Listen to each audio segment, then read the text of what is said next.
사랑하는 하나님 아버지, 오늘 저희는 주님께서 허락하신 은사에 관하여 다시 한번 주님의 말씀을 통해 공부하겠습니다.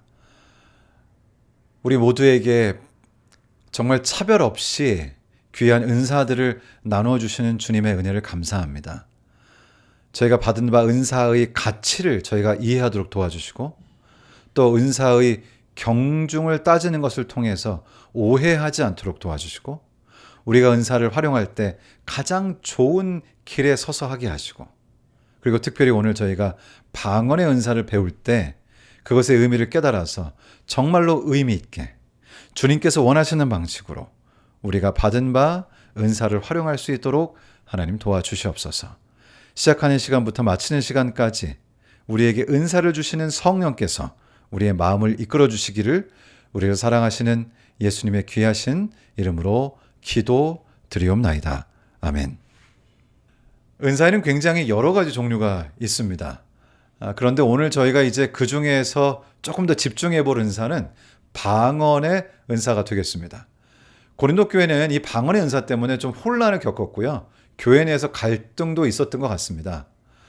이 방언의 은사가 어떤 의미가 있는지, 왜 그런 혼란이 있었는지, 그럼 우리는 어떻게 해야 될지 그 말씀을 좀 오늘 나눠보도록 하겠습니다. 먼저 여러분, 방언은 무엇일까요? 때때로 이 방언에 대한 오해가 참 많습니다. 그런데 저희가 성경을, 이 신약 성경을 잘 읽어보면 이 방언이 무엇인지가 너무나 정확하게, 아주 분명하게 나와 있는 사실을 저희가 알 수 있습니다. 이 방언이라고 하는 말, 이 방언이라고 하는 개념 자체가 이제 사도행전에서부터 시작되죠.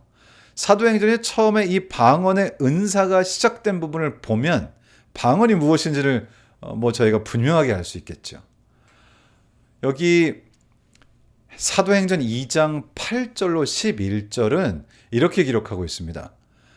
우리 각 사람이 난 곧 방언으로 듣게 되는 것이 어찌 됨이냐. 그러니까 모인 사람들이 여러 나라에서 모였는데 자기가 하는 그 언어로 제자들이 기별을 선포하는 것을 듣게 됩니다. 굉장히 놀라운 일이었죠. 각 사람이 난 곳으로 다양한 언어로 여러 제자들이 각각 다른 외국어로 말씀을 전하는 것을 듣게 됐습니다. 놀라운 일이었죠. 어떤 언어들이냐?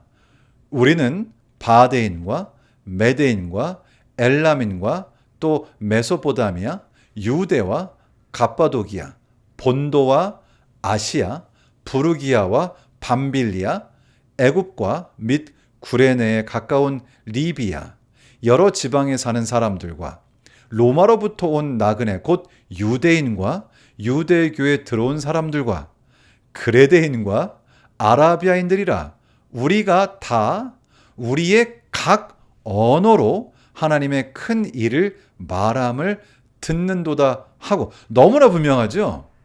제자들이 주님께로부터 받은 방언의 은사는 외국어를 하는 은사였습니다.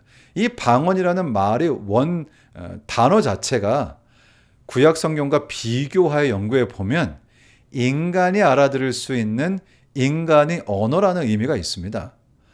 그리고 지난번에 배운 것처럼 은사의 궁극적인 목적은 사람의 생명을 살리고 사람들을 구원하는 것이므로, 사람들에게 복음을 전할 때 외국어가 걸림돌이 된다면 하나님께서 외국어를 할 수 있는 능력을 주셔서 그 걸림돌을 제거하시고 은사를 통해서 주님의 복음을 전하여 사람의 생명을 살리는 것이 바로 주님의 목적인 것입니다.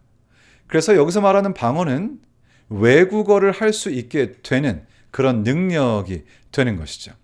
여기 고린도전서 12장 8절부터 11절에는 성령께서 우리에게 허락하시는 이 은사들이 쭉 나열되어 있습니다. 어떤 사람에게는 성령으로 말미암아 지혜의 말씀을, 어떤 사람에게는 같은 성령을 따라 지식의 말씀을, 다른 사람에게는 같은 성령으로 믿음을, 어떤 사람에게는 한 성령으로 병 고치는 은사를, 어떤 사람에게는 능력 행함을, 어떤 사람에게는 예언함을, 어떤 사람에게는 영들 분별함을, 그리고 이제 이 방언의 은사가 나오죠. 다른 사람에게는 각종 방언 말함을. 아주 분명한 것은 다른 사람에게는, 모든 사람이 방언의 은사를 받는 것이 아닙니다. 그리고 또 한 가지는 여기 각종 방언이라고 말씀하시므로 이 방언이 외국어이고 여러 다양한 각종 방언을 말할 수 있게 되는 능력을 방언의 은사라고 일컫는다는 사실을 알 수 있습니다. 너무나 분명하게 그 당시에 있던 이 방언의 은사는 한 가지 언어가 아니라 각종 언어였다는 사실을 우리가 알 수 있습니다. 그런데 안타깝게도 이 방언의 은사가 고린도 교회에서는 상당히 오용됐던 것 같습니다. 여기 고린도전서 14장 4절에 보시면 이렇게 기록되어 있습니다. 방언을 말하는 자는 자기의 덕을 세우고 예언하는 자는 교회의 덕을 세우나니. 심지어 23절에는 이렇게까지 말씀하시죠. 그러므로 온 교회가 함께 모여 다 방언으로 말하면 알지 못하는 자들이나 믿지 아니하는 자들이 들어와서 너희를 미쳤다 하지 아니하겠느냐. 고린도 교회는 사실 무역이 굉장히 성한 이 고린도 지역에 세워진 교회였고요. 특별히 무역이 성했기 때문에 수많은 외국인들이 드나드는 정말 외국어가 난무하는 곳이었습니다. 그래서 예배를 드리면 방언의 은사를 받으신 분들이 말씀을 여러 나라 언어로 통역을 했어야 됐습니다. 그래서 정말 방언의 은사를 가지신 분들이 매우 요긴했고요. 그분들이 늘 이렇게 눈에 보이는 그런 상황이었습니다. 그런데 안타깝게도 때로 어떤 기별이 선포될 때 정해지지 않으신 분들이 이 교회에 자리에 앉으셔가지고 옆에 있는 외국인에게 막 통역을 해주시는 것이죠. 한 사람은 그리스어로 통역해 주시고 뭐 다른 사람은 다른 언어로 통역해 주고, 거기 모여있는 수많은 사람들이 나 외국어 할 줄 알아, 혹은 나는 방언의 은사가 있어 하면서 자기 옆에 있는 그 외국인을 위해서 막 통역을 하니까 교회가 시끌시끌하고 질서가 잡히지 않고 엉망이었던 것이죠. 사실 저희가 이 미국에 살다 보면 그런 비슷한 경험을 하기도 합니다. 때때로 이제 통역이 앞에 없으니까 영어를 잘 이해하지 못하시는 분들을 위해서 영어를 하시면서 또 다른 언어를 하시는 분들이 자리에 앉아서 막 통역을 하시기도 하는데요. 예배에 굉장히 지장이 있죠. 그래서 언어를 정해서 이렇게 통역을 합니다. 제가 몰도바라는 곳에 선교여행을 갔을 때는요, 그곳에서 어떤 분에게 성경을 가르치고 그분이 이제 침례를 받으셨는데, 그때도 참 재미있는 일이 있었습니다. 제가 영어로 가르치면 그것을 러시아어로 이렇게 통역을 하고요. 그 다음에 러시아어로 통역을 하면 어떤 분이 그것을 루마니아어로 통역을 하고, 또 그분이 터키 언어로 이렇게 통역을 해서, 그 성경 공부를 하시는 분이 터키에서 오신 분이었고요. 터키 말을 하시는 분인데 또 영어는 못하시고, 또 저는 터키 말을 못하고, 그리고 저를 통역하셨던, 제 영어를 러시아어로 통역하셨던 분은 또 터키어를 못하고 했기 때문에 몇 번에 걸쳐서 통역을 해서 성경을 가르쳤던 때가 기억이 납니다. 이렇게 외국어를 한다는 것은 때로는 상당한 혼란을 빚는 것입니다. 그래서 고린도전서 14장의 말씀을 쭉 읽어보면 결국 사도 바울을 통해서 하나님께서 말씀하시고자 하시는 것은 이 방언의 은사가 교회를 혼란스럽게 하고 시끄럽게 하고 교회의 질서가 잡히지 않게 하니 좀 잘 정돈하여 통역을 잘 두고 체계적으로 예배를 드려서 사람들이 처음 와보고는 이 교회에 있는 사람들은 제정신이 아닌가 보다 이런 생각을 하지 않도록 잘 운영하라는 그런 기별을 주시는 것입니다. 그래서 결국 주님께서 원하시는 것은 질서이고 체계이고, 그리고 체계적인 아름다움인 것이죠. 1990년대 초에 중국에서 봉사한 재림교회 선교사 에드윈과 수전 윌버라고 하는 분이 계셨는데요. 이분들도 역시 외국어를 배우셔야 했죠. 당시에 중국에 온 일부 오신절 계통의 선교사들은 중국어를 공부하는 것이 아니라 하나님께서 초자연적인 방언의 은사를 주시기만 기다렸습니다. 그런데 어느 날 중국어를 이렇게 유창하게 하는 일은 일어나지 않았고요. 그들 중에 많은 분들이 실망해서 고국으로 돌아갔습니다. 하지만 우리 재림교회 선교사셨던 에드윈과 수전이라고 하는 이 두 분은 체계적으로 중국의 언어를 배우고, 그리고 방언의 목적은 자신이 기적적으로 언어를 하게 되었다는 것을 뽐내는 것이 아니라 체계적으로 언어를 통해, 외국어를 통해 복음을 전하여 사람을 살리는 것이 하나님의 목적이라는 사실을 아주 여실히 보여주셨습니다. 여기 성경에 고린도전서 14장 28절에서는 방언 즉 외국어로 말씀을 전할 때는 반드시 통역이 있어야 한다, 그렇게 말씀하십니다.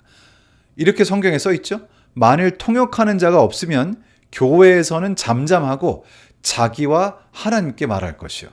사실 외국어를 하는데 그 외국어를 알아듣는 사람이 없으면 그 외국어를 유일하게 알아들으시는 하나님께서만 알아들으시니까 결국은 하나님께 말씀드리는 것은 마찬가지라는 뜻이죠. 모든 사람이 방언의 은사를 하는 것은 아닙니다. 여기 고린도전서 12장 30절에 이렇게 말씀하시죠. 다 병 고치는 은사를 가진 자이겠느냐? 다 방언을 말하는 자이겠느냐? 다 통역하는 자이겠느냐? 그러니까 방언은 복음을 전하는 여러 은사 중에 하나이고 수단이지 개인의 믿음을 평가하는 기준이 아니라는 것입니다. 그러니까 이 방언이라고 하는 것은 모든 것을 해결하는 영적인 엑스타시, 그러니까 영적인 황홀경에 빠지게 하는 것을 목적으로 하는 것이 아니라 외국어를 말하는 것을 통해서 주님의 복음을 전하여 사람의 생명을 살리는 것이 그 목적이라고 하는 것입니다. 사실은 제 주변에도 이렇게 기적적으로 또 외국어를 하게 되는 경험을 가지신 분들이 계십니다. 이 두 분의 선교사께서는 그 1000명 선교사 훈련본부를 통해서 인도네시아에 선교를 가게 됐는데요. 두 부부가 인도네시아 그 산골 지역에 완전히 동떨어져서 이렇게 사는 한 부족을 만나게 되었습니다. 그곳에서 사시는 분들의 언어는 다른 어떤 곳에서도 발견할 수가 없고요. 거기 사시는 분들은 영어도 못하시고 한국말도 못하시고 인도네시아어도 못하시고 자기들끼리만 그 부족의 언어를 씁니다. 그러니까 그 부족의 언어를 배워서 성경을 가르친다는 건 참 어려운 얘기죠. 그런데 이 두 분이 하나님께 무릎을 꿇고 이분들에게 복음을 전할 수 있도록 방언의 은사를 달라는 기도를 하십니다. 그리고는 한 달 안에 방언의 은사를 경험하여 그 부족의 언어로 그분들에게 성경을 가르치고 그 부족에 있는 모든 분들이 한 달 안에 예수 그리스도의 이름으로 침례를 받게 됩니다. 그러니까 이렇게 다른 옵션이 전혀 없을 때는 우리 하나님께서 즉각적인 그리고 기적적인 방법으로 방언의 은사를 허락하신다는 것입니다. 그러니까 초대교회 당시에나 지금에나 생명을 살리는 것이 하나님의 목적이라고 하는 것이죠. 고린도전서 14장 10절은 모든 것을 품위 있게 하고 질서 있게 하라, 그렇게 말씀하십니다. 방언의 은사는 혼란을 야기하는 게 목적이 아니고요. 황홀경에 빠지는 것이 목적이 아니고, 내가 높여지는 것도 목적이 아니고, 사람들에게 높임을 받는 것도 목적이 아니고, 유일한 목적은 생명을 살리는 것이고요. 복음을 전하는 것입니다. 그래서 우리가 교회에서 이 방언의 은사를 발휘한다면, 외국어의 은사를 발휘한다면 우리는 그것을 품위 있게, 질서 있게, 잘 계획하여 하는 것이 맞습니다. 왜냐하면 여기는 우리에게 옵션이 많고 기적적인 방법만 유일한 방법이 아니기 때문이죠. 그러나 기적적인 방법만 유일한 방법인 곳에서는 또 기적적으로 주시는 것을 저희가 알 수 있습니다. 재림교회 선교사 오토 크리스텐슨이라고 하는 분이 계신데요. 이분은 1930년대에 중국과 몽골 선교를 위해서 칼간에 도착했습니다. 그런데 그 지역에서는 중국어와 러시아와 몽골어가 함께 사용되고 있었습니다. 몽골어를 배울 교재와 교사가 충분하지 않아서 그는 빌린 러시아어 몽골어 사전을 이용해서 직접 영어 몽골어 사전을 만들고 문법을 연구하여 현지 언어를 익힙니다. 그는 언어를 배운 뒤에 몽골 초원으로 들어가서 사람들을 만나고 복음을 전했고 초기 몽골 재림교회 선교사의 기초를 놓았습니다. 성령께서 주신 언어의 은사는 공부와 노력을 불필요하게 만드는 마술이 아니라 사람들의 마음에 복음을 전달하기 위해서 우리의 지성과 노력까지 사용하는 그런 은사일 때도 있다는 것이죠. 생각해보면 만일에 이 선교사께서 들어가셔서 자기만 기적적으로 방언의 은사를 받고 방언에서 복음을 전한 뒤 떠났다면 그 지역 내에서 있었던 언어적 장벽들을 해결하지 못했을 것입니다. 그러나 이분이 그곳에 가서 사전을 만들고 언어를 체계화하는 연구를 하는 것을 통해서 이분 후대에도 그 지역 내에서 서로 말이 통하고 그리고 서로 복음을 전하고 그리고 하나님께서 높여주시는 그런 일이 가능했다는 것입니다. 오늘 저희가 방언의 은사에 관해서 좀 살펴봤는데요. 방언의 은사는 어떤 사람이 믿음이 다른 사람보다 더 뛰어나다는 걸 말하는 것이 아니다. 이 방언의 은사는 외국어를 말하여 복음을 전하고 생명을 살리는 게 목적이다. 정착된 지역교회에서 이렇게 외국어를 사용해야 되는 경우가 있다면 그때는 체계적으로 질서 있게 품위 있게 예배를 계획하여 누가 왔을 때 이곳에 정말 질서의 하나님이 계시다는 것을 알 수 있도록 계획하는 것이 하나님의 뜻이다. 사실 이 말씀이 한국에 계신 분들에게는 어떨지 모르는데 이 미국에서 목회하는 저희들에게는 굉장히 의미가 있는 말씀들입니다. 저도 지금은 미국인 교회에서 목회를 하고 있지만 그 전에 한인교회에서 목회를 할 때는 한국어와 영어를 동시에 이렇게 해야 될 때도 있었고요. 언어, 외국어를 체계화하는 노력이 필요했습니다. 사실 지금 있는 곳에서도, 지금 있는 교회에서도 영어와 그리고 스페인어가 함께 사용되고 있는데요. 그래서 특별히 미국이라는 곳에서는 외국어를 체계 있게 예배 안에 계획해 넣는 거, 그거 매우 중요한데 여기 고린도전서 14장의 말씀을 통해서 체계 있게 질서 있게 품위 있게 우리가 어떻게 해야 될지 실마리를 알 수 있는 곳입니다. 이제 우리가 오늘 하루를 살 텐데요. 우리가 무엇을 하든지 그것이 방언의 은사든지 외국어의 은사가 아니라도 어떤 은사를 사용하든지 우리가 사용하는 그 은사가 정말 질서의 하나님을 나타내고 품이 있으신 주님을 드러내는 그런 방식으로 사용되면 좋겠다 하는 그런 생각을 해보게 됩니다. 오늘 하루도 우리 주님의 품위가 드러나는 그러한 여러분의 생애가 되기를 우리 주님 예수님의 이름으로 축원합니다. 사랑하는 하나님 아버지, 저희가 주님의 은혜로 이렇게 또 오늘 방언에 대해서 배웠습니다. 사실 저희가 선교지에 없다면 이 기적적인 방언의 은사를 경험하는 것이 쉽지 않지만 그러나 고린도전서 14장의 권면처럼 우리가 다니는 지역 교회에서 혹시 외국어로 어떤 일을 해야 할 때 또 외국어를 하는 분들을 우리가 배려해야 할 때 저희들이 질서 있게 체계적으로 그리고 품위 있게 그 일들을 해나가라고 하는 주님의 뜻을 잘 따를 수 있도록 도와주시기를 기도합니다. 우리들이 주님께서 주신 성령의 은사를 가지고 있습니다. 이것을 사용함에 있어서 주님의 성품, 그분의 품이 있음, 그리고 질서와 체계를 가지고 일하시는 주님의 어떠함이 오늘 나의 하루를 통해서 사람들에게 드러나는 그런 축복된 하루가 되도록 주님께서 우리의 삶을 인도해 주시기를 우리를 사랑하셔서 십자가에 달리신 우리 주님 예수님의 이름으로 기도드리옵나이다. 아멘.